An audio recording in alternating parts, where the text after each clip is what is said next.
Hello, welcome to another episode of Let's Be Real.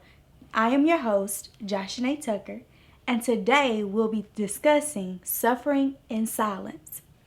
So, ladies, what are some reasons that you believe people suffer in silence? Well, for one, I believe that it's because of embarrassment sometimes. I also think if you're a person who pours into everyone else, you feel like, who am I going to pour into? So that leaves you suffering in silence. And also because mental health, the stigma is taboo in the black community. We've just been told to pray about it, and go on. And so therefore you end up suffering in silence. Yeah. Another reason could be that you could just not have a support system. Sometimes you don't have a support system to go to, so you'll suffer in silence. And then you could feel that sense of like you're not being loyal. So therefore, you tend not to confide in somebody else. So you'll end up and just keep whatever feelings you have bottled up inside, and you tend to end up and suffer in silence because you feel like you're not being loyal to whoever it is that you need to, whatever it is that you need to talk about, and that'll cause you to suffer in silence. And then possibly feeling not being heard. If you don't feel like you're going to be heard or understood, you'll end up and suffer in silence for that. So those are just to name a few reasons that I know of that will cause you to suffer in silence. I totally agree. I definitely feel like the not being heard and the taboo when it comes to mental health, I feel like that's definitely a thing. And also sometimes feeling alone, even though so many people go through a lot of the same battles. A lot of times when you're going through, it seems like you're by yourself. Yeah. Or that because even though you can go through the same thing, you all have different feelings, different emotions. So you feel like maybe people can't fathom why you think the way you think. Or so I definitely agree with that. So what are some maybe possible solutions, I guess, to get people out to talking? Because I feel like praying is good and it's definitely what you ought to do. That's number one. But when you talk about discussing, we're not known, especially in the black community, to go out and like get therapy or even talk to anybody. So what are y'all's thoughts on those things? Well, I'll say this. One thing I've learned from personal experience is it's not good to suffer in silence because sometimes people end up in pits that they can't pull themselves out of. So I think some of the things we can do to keep from, suicide and other things that come from when people suffer in silence is to speak, even if your voice shakes. Meaning, even if you feel you don't have the support system, even if you feel, I don't know if I need to talk to this person or that person about it, definitely get a therapist because that's an unbiased opinion. That's someone who does not have an opinion, either one way or the other, but can help you to work through what you're going through versus you internalizing all your feelings, staying in these pits and in these valleys and in these deep, dark spaces that you can't get out of. So my advice for people is speak even if your voice shakes, meaning even if you're afraid, even if it's not your norm. I've been in some low places and people ask all the time, well, have you been suicidal? I'll say, no, I haven't. But I've asked God to take me because I was so low and felt that my quality of life wasn't what I wanted it to be. And it wasn't good. So no, I never wanted to take my life, but I've been in such low spaces where I just thought, this can't be, I can go on to the next phase. It's got to be better than this. So my advice to people is take the initiative, get the help, find somebody you can talk to. It may not be a family member. It may not be your pastor or your preacher. But the thing is, you got to find the help you need. And I would say sooner versus later, especially with the way the world is now. Pre-COVID, it was bad enough with people suffering in silence. During COVID, I don't even have words to describe the feelings and the things.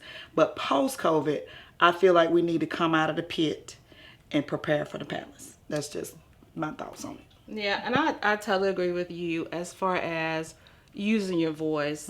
We have to use our voice to come out of the suffering and silence. And I mean, I do think there are a lot of groups out there for different things, a lot of support groups. I think where society fell at is some of those different areas where there aren't any support groups. And I think those people have to find a way to use their voices, because some of the cases, like where you've been sexually abused, they have several, groups for that, and rape victims and stuff like that. They have, several groups for that. So some of the common things that society face as I hate to say norm, but common things that happen on a normal basis, which it shouldn't be, but happens a lot. You have groups support groups that are available for people like that, but things where where there is not a support groups that's not so available, I really think those people, really needs to use their voice, because if not, they will find themselves wanting to commit suicide. They will find themselves, going into this dark place to where, they feel like there is no hope for them. And so I really think there needs to be something for people like that. And that's where help is needed. In areas like that. I totally agree. From personal experience, I have been in a dark place. I have been that suicidal person from suffering silence. So it definitely can take you to that spot that you don't want to be, where you feel like even though life goes on and things get better, but you feel like it's so low at that particular point that you feel like it's the end, or this is it, or do I even want to live to see the next day? So I definitely totally agree. Now, what do you guys think about timelines and things like with the Bill Cosby and the R. Kelly, the P. Diddy, those type of situations where, which they're all three different situations, but those type of situations where people wait years before kind of telling their story and coming forth. What are y'all's thoughts on that? That's deep. Initially, my thought on that is there's no timeline on when you can break your silence. And society looks at it as, and although some people have different motives why they come out when they do, but as Trisha was saying earlier, people who have been raped and abused, a lot of times, they're gonna suffer in silence because of the fear of what will happen if I tell it. And then the next part of that is the people like that wait years and years, as in the celebrity cases. Some of those people need a little bit of money right then, and some of those people are hurting and they've gotten their breakthrough and they've just gotten to the point to where they go, you know what? It happened 15 years ago, but on this day, I'm going to speak my truth. I'm no longer going to be bound by what somebody might think or say about me. I'm going to speak my truth this day. Meaning they may have been in recent therapy. They may have done all the legwork, but to us on the outside looking in, we're going, now, she 40 years ago, for real? But that's where it comes to why so many people suffer in silence, because of what I just said, the judge and the jury. Everybody wants an opinion. Everybody wants to judge people. All we know is what we've been shown and a little bit we've heard, but we weren't behind those closed walls, so we don't know what happened. We can speculate, we can think that, but I think the reason that people wait and sometimes do come out later is because they've had the help they need to get to that point. And I totally agree with the on the outside looking in and the judgment and things like that. Now, I do think from someone from personal experience, when it comes to sexual abuse and things like that, I do think even in your growth and in your healing, because you never forget and it's still traumatizing and you always deal with it, I do think that you have to take some sense of accountability years later Even if I did suffer in silence and I do need to speak my truth, I do need to come forth and speak to someone. But when it comes to trying to out someone and change the directory of their life, I do disagree with that part, just because just like I'm not the same version of myself, right. they might not be the same version of themselves. Absolutely. And if I didn't come out, whether it was fear for my life, fear for what people was going to say, regardless of why I didn't come out, and those reasons for not coming out and suffering in silence, although we shouldn't, those are still valid reasons. Absolutely. But at the same time, you have to take the accountability for your personal healing and not think that you're going to heal from outing. Yeah, I totally agree with both, perspectives. I want to say just a little something on both of those. As far as I think you have like different cases. When it comes to how it's done or whatever, I don't think, of course, we can tell anybody how to heal and all that kind of stuff when it comes to their trauma and all of that. And I would never try to tell somebody how to heal and how to do what they do. But I do think people need to understand and recognize that when it comes to just coming forth, like you don't, when they come out or whatever, like going back to like the Bill Cosby situation and the celebrities and stuff like that, a lot of times in these situations you have people basically, because you have cases where people, they feel like that's their healing if they tell their story and they are able to heal by coming out. Now, like I said, I've never been in that situation, but to me, I feel like once you're traumatized, that's a lifelong recovery thing that you have to recover from.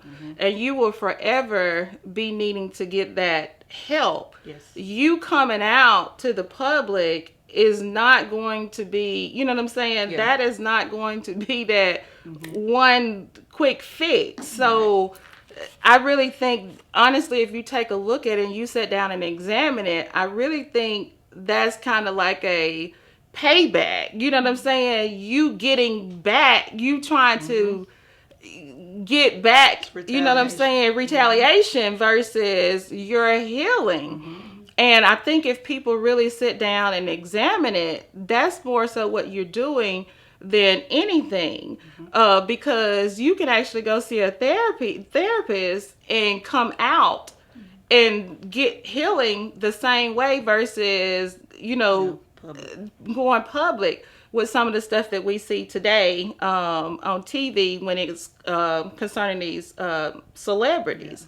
And like I said, that's my point of view on the matter, especially when these people are waiting 20, 30, 40 years. And I'm not necessarily saying, we can put a time limit or anything like that, but I'm just saying, I really think if they examine how they doing it, it's more retaliation than anything versus a healing situation. But that's my opinion, which also takes me back to one of the things that we never look at, which is also a form of suffering in silence. And that is basically blame and self-abuse. Which is never and probably will never be talked about. And that is for the people who is so disappointed in themselves. Who, like, those are people who don't even have a support system or a support group. These are people who basically, they can't even forgive themselves for basically doing something and they can't get over something that they did. And they basically internalize that because of how the world, view them, judge them, and come against them. And they can't they don't know how to talk to anybody about it. They know the world basically is against them because well, especially if other people doing it is constantly out there in the news or whatever. So they're constantly battling in their mind about what they did. They feel less than everybody else. And there's this group of people who probably want to be better in society, but they feel like they can't because the whole world is against them. And they suffer as well, but there's no support system, or a group that's there to say, there's somebody for you. Right. Well, I would say to that, some people do self-sabotage. And it's because of things that have happened. It's not, nobody wakes up and goes, I'm going to be in a dark pit. I'm not, society is not going to view me as this. It's a self-sabotage that's inadvertent, that they're inadvertently doing. The next thing is PTSD. It's real. I live with it. I don't care if it's from a car accident, from an abusive situation, something you've done to yourself. Post-traumatic stress disorder is real. And to speak to two things, the people like the Bill Cosby Dems, some of the people, like I said from the get-go, they coming out just whichever way it is. It has nothing to do with healing or anything. They have ulterior motives, okay? But then there are those people who have suffered and who have gotten the help that they need. It didn't necessarily have to be a therapist. It could have been a self-journal, because if you write down things and get your feelings out, and how many times or I'll ask this, have you ever, not necessarily just something traumatic, but anything in life, you've written in a journal or you've spoken about it, and then it made you feel like, you know what? I can tell this. I can talk about this now, whether good or bad. That's what I think happens to people, is that, again, it doesn't take but a split second for us to go left or right. And to do good or bad. But I personally feel that the self-sabotage comes from, yes, all of us, or most people on the earth, I'll say, live in that fear of what is somebody going to think, what somebody going to say. I'm not that person. I've never been.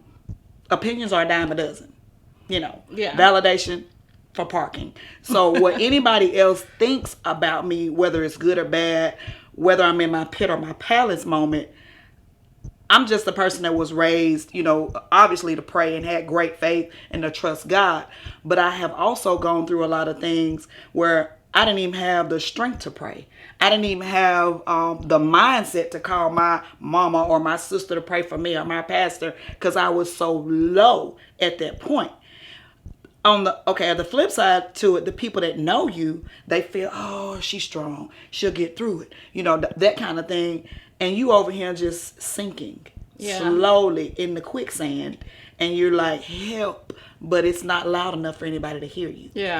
So sometimes your silence can be loud in your own mind and in your own space, but no one else can hear you, no one else can help you. So therefore, the suffering in silence has so many different facets to it. It does. And people suffer for different reasons. But fear is one of the big ones. And that PTSD, when I say it's real, I was rear-ended years ago. And even now, probably 30-something years ago, and I have been several times, and I'm saying, I can be driving and doing like this. Or looking at my review mirrors, stopping real quick, because I'm thinking, Lord, is somebody going to rear-end me today? It can come out of nowhere. And then sometimes I can get in my car and drive and never even remember I've had been rear-ended. So that's where it comes from, is things that happen. And sometimes things are internalized. Something could have happened to you when you was 5 years old that you never dealt with. Okay, you 50, you've having feelings, you're sad, you're this or that. A lot of times we don't even know what's happening to us. Right. It's because we've not dealt with things that happened. And a lot of times it is because you don't feel you have an outlet. But my advice to anybody in 2024, get you some help. Get you a therapist, get you a grief counselor, get you a marriage counselor, a guidance counselor, anybody that you can go talk to and speak your truth and not have to worry about being judged. Right. Not have to, you mean Trisha did that? What? everything doesn't have to be a public thing. That's the next thing. Right. Social media has Oh my ruined God. any type of privacy, Yes. even if you want to be private.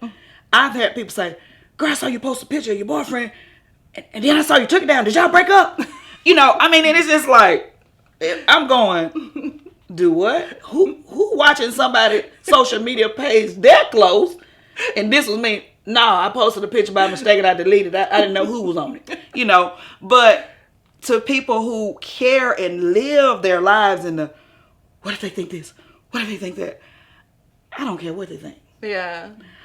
I've just learned and I've grown to a space where I'm going to get there. Mm-hmm.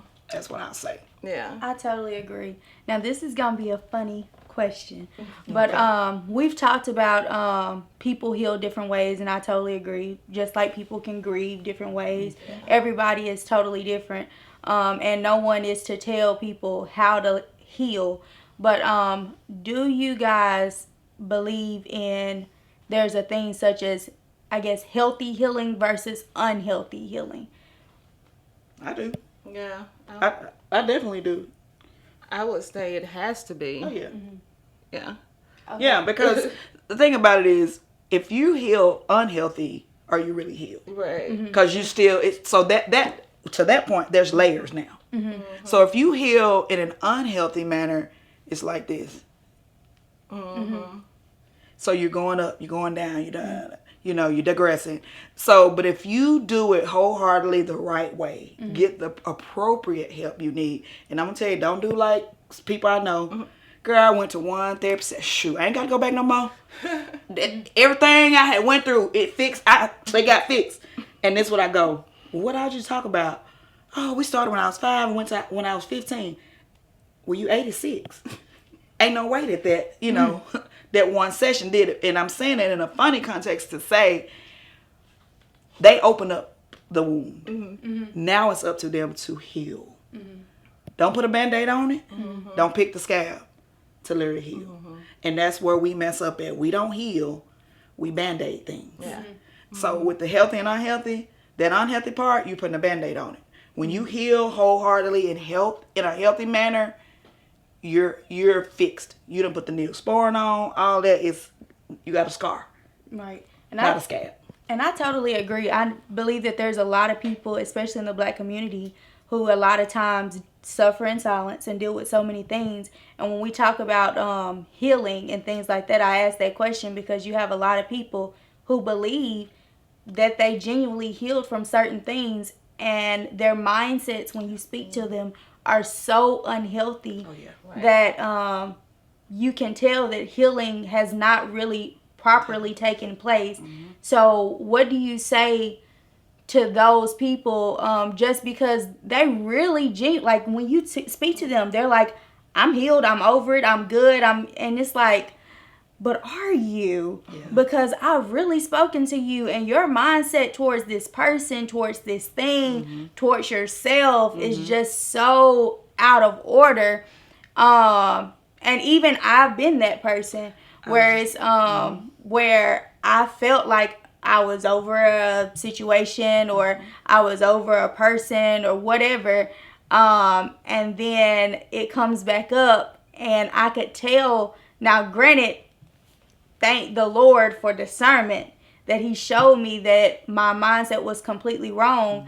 But I was just so off from really being healed, and really, because one of the things that I believe takes place in true healing is not more so being over a person or a specific event as much as learning who I am and how did I grow in this moment. How can I become a better person for the next moment?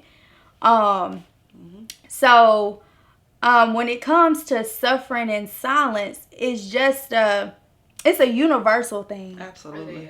It's a universal thing. I don't believe that there's one person that's never suffered in silence, just because You're right. I believe that it doesn't matter how close you are to somebody, there's always that one thing that you feel like you can't share. All right, so I want to kind of go back to, we was talking about, the different things that people suffer in silence earlier. And I want to kind of go back to, I made mention of one of the things that I believe people suffer in silence is self self abuse.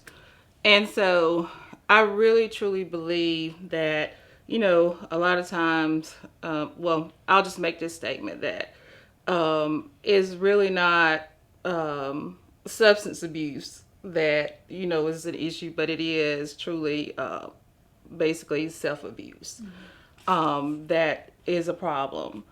And so when dealing with self abuse, people truly have the least support. And I want to dig into that a little bit, and I really want to go kind of deep into that because I want to get y'all's opinion, and I want to be very specific when I talk about that, because earlier we just kind of hit on it, but I really want to go a little deeper into that. So for an example, when we talk about the least support, I want to talk about like those. So for instance, you have those who have been sexually abused. Mm-hmm. Those victims, of course, have a support group or will have a support group. You have a lot of people that will go to their aid, support them, rally around them, and they'll get the help they need. Mm-hmm. The other people that I'm talking about is that they're abuser. Mm-hmm. Those are the people that I also believe who suffer in silence. Absolutely. And who do not have the support. Most people will say they don't need support. A lot of times they'll say they gonna get what they deserve. They need justice. They need this, that, and the other. They need what's coming to them. You know what I'm saying? They, of course, throw the book at them and all these different things that you will hear. Mm-hmm. But some of those people genuinely hate that they ever did what they did. Some of those people have a past that the world know not of. Mm-hmm. And they totally regret whatever it is that they did. Mm-hmm. And they too suffer in silence. Absolutely. On that one, so you're basically saying someone who was living basically a good life, but they did something terrible. Yeah, or any kind of example where anything, mm-hmm. not anything specific, but and then you're saying they don't have the support group because they're the abuser, not the one who's been abused. Right. Okay. So, all right, that's a. And we can use that example. We can use somebody who go steal something. We can use somebody who I don't really want to put a scenario on it as far as my opinion of it. It's like a double whammy, if you will, for me. Meaning, no one has to pay for a past mistake for the rest of their lives. But there are some things that people can do. I'm not saying they don't need the help. I'm not saying that they have to suffer in silence. I wholeheartedly believe that they need to get the help because that's part of the reason why they probably did what they did, because they needed the help initially. However, with society, it depends on what the person's done. So the world's going to say, well, if they killed a little girl, they raped a little girl, they need this. I'll say that, and I agree wholeheartedly because I've had family members murdered. Do I feel that the people who did it deserve to suffer in silence forever? I don't. I believe they need to get the help that they need. But also, it's just hard for you to just say, I'll be their therapist, or I'll do this. And you can pray for them, you can forgive them, but you never forget. So on that note, those people need the help more than those of us who have been hurt, who they hurt. I feel the abusers need more help than the ones they've abused. That's the way I feel. And with you saying they don't have support groups, well, those have to be made up just like everything else. The people who've been raped, they didn't just wake up one day and there was a rape support group. It was several people who had been raped and several people who voiced, put their voices out. So that would have to come from either an advocate for those people or them people themselves to say, hey, I killed someone and I don't want another young person to do that. So I want to advocate. I want to get the help I need. I want to turn my life around. I don't want to suffer in silence. I want to speak my piece. I want to tell my story because I don't want to see anybody else go through what that family went through that was my fault. Right. So meaning support groups come, and they can come from anything, whether it's cancer, whether it's whatever it is. Support groups are just people saying, oh, we want to get together and we want to talk because we have similar stories, like AA, Alcoholics Anonymous. All of these things, there are a lot of things in place, but also these people have to be willing to take responsibility themselves and say, I need help. Yeah. I want to be helped. I want to change. I no longer want to be the way I am. And again, to pay it forward to these that's coming right behind them doing the same silly stuff, to say, look, don't do it. This can mess your life up forever. And although they may spend the rest of their lives or die in prison, but still they can be freed. Yeah. Just like we are. And I agree with you. So I do recommend that.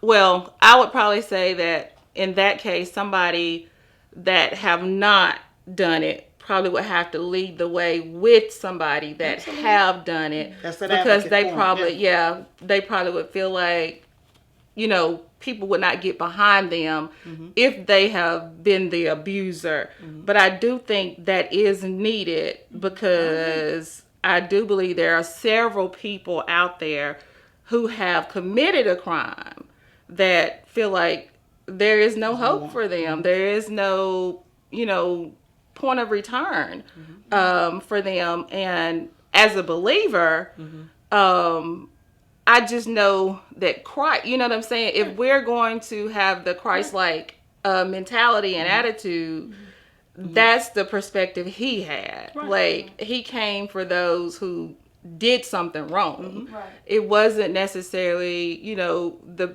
people who have been wrong. It was the one who did the wrong. Absolutely. And that's what, caused us to even need him, is because we have been wrong. And so that's just what made me think about the fact that the people who are the abusers need a voice as well. But it's a touchy situation. It is a touchy topic that nobody is talking about.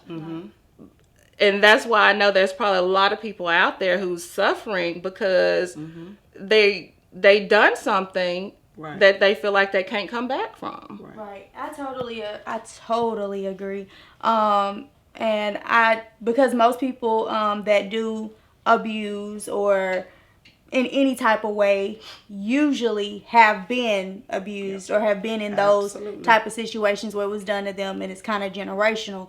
And I totally advocate for them needing those specific support groups, because one of the things that when you are healing in a healthy way, especially as a believer, and you are healing in Christ and allowing Christ to be your ultimate healer, one of the things you recognize is, again, who you are, and how you develop, how you grow. But the more you learn how you develop and who you are in Christ, Christ shows you how much you're not and how much he is to you. And as he does that and you realize what you're not, you realize that just because yours wasn't posted as a crime, we have all been the abuser and not just the abused. We have all been not just victims, but we have all abused somebody in some way through through word, through deed. That's true. It may not have been quote unquote, well, we killed somebody, we stole from somebody, or we raped somebody, but did you gossip about somebody and now their self-esteem is broken because of your words? Because the Bible tells us that life and death, it lies in the power of our tongues, and death is not necessarily just a died or committed right. suicide. That's right. But it's also we should always be speaking life into other people, because absolutely. that's what God is. He is life. Right. And if we're speaking Christ, we're speaking life. And anytime we're not, we're speaking opposite. So I definitely wholeheartedly agree with advocating for those type of groups, and not feeling like they deserve X, Y, and Z, because remember, we deserve X, Y, and Z. Like, there's not one of us that don't deserve anything we could say the next person does. Yeah. But it's because of Christ that we don't get it. Right. And His grace and mercy. So I wanted to go back to for those that feel like they have healed and have not healed in a healthy manner. What would you say to those people? To dig deep and really, really do the work. Do the work. Because like you said, you know, you've been that person. I definitely have been that person that thought I was healed, I was over it, I was past it. And then the least thing triggered. Now, I'm not saying that just because you're triggered by past things that you're not healed. Right. But I'm saying I've been in instances in my life where I thought I was healed and things triggered, and I was like, okay, God, we're going to have to do something different because I still am not past this. Yeah. So my advice to people who thought you were healed or didn't heal in the most healthy manner is to do the work. Meaning, if you have to journal, sometimes you have to do a prayer journal. Write a scripture, write a prayer, and then write what came out of that. Go back to it. Definitely, again, the therapy. I eat, sleep, and breathe and live by getting therapy, that help that you need. Now, again, I'm not knocking. I was born, raised in the church. So definitely I believe and I know for myself what God can do. But I also know that just like God made the doctors for the heart disease that I have, He made the ones for the mental health issues or the heartbreaks that I have that I can't fix with medicine. Yeah. I can't fix, if they open my heart up and sew it back together from this break, it ain't gonna fix it. So I wholeheartedly believe that God has those doctors just like He has for everything else. And my advice to anybody is get the appropriate help you need. Don't worry about social media. Don't worry about what he thinks or she thinks. He said, she said, they said. Get in a place of isolation, not to be in a pit, not to suffer in silence, but to find you and to figure out a way to come out of it. Yeah. And when you come out, you know, be totally free. I like that. Well, thank you guys for listening, talking about suffering in silence. One of the things I want to leave everyone with is most definitely, like she said, get the help that you need. Speak to someone, whether it's your pastor, your parents, your spouse, friends. Well, not all of them, but pick a friend that you can trust, and ultimately the Lord, and really dive deep into who you are, what you need, and get the help. Do not just sit there and suffer, because it doesn't do anything, but everything piles up and piles up and piles up. And so we definitely want you to get everything that you need to be the person that God has called you to be.